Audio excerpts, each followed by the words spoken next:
It's Monday, and we're back in Tryon, North Carolina, and it's cool. It's down in the low 60s, and the heat of the day, 3 o'clock, it was still low 60s.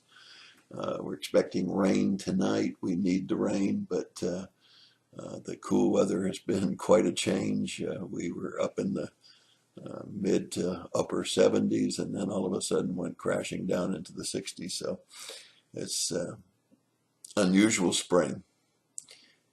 John wrote 5 books. He was an eyewitness to the life of Christ and eyewitness things in heaven. And I call his Gospel of John his love letter, because John probably talks more about love than he does anything else in that entire gospel. And love's quite an interesting thing, isn't it? I mean, it is a tremendous motivation. Love is one of those things that drives you beyond your comfort zones and into the extraordinary steps that you would take for things that you love. We watch people with their pets. We watch husbands and wives. We watch people who love in a way that they're willing to sacrifice even their own lives to show that love and to express that love. And that's exactly what God did. It says in Romans chapter 5, verse 8, that God demonstrated his love toward us, that while we were yet sinners. Now, it's easy to know that when you love your pet or love your mate or whatever it might be, that it would be easy to sacrifice for them. But God loved us so much that while we were still sinners, while we were opposed to him, while we were unfaithful to him, he sent his son Jesus to die for us. Jesus is called the Son of God, and he's called the Son of Man a number of times over and over again. And we need to remember that he was man-God. He had a physical flesh body here on earth, and he had a spirit that was all God. And he had the ability to love and to be loved.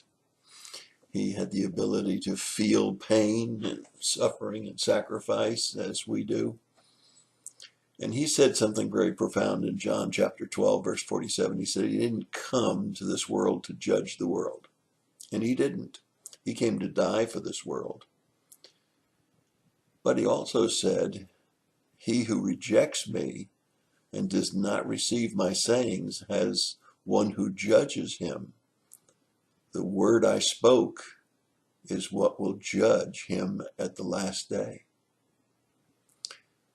So yes, he came to love us.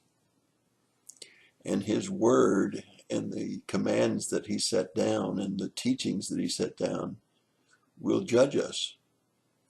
If we receive his teachings, we'll find a good end, eternal life, joy.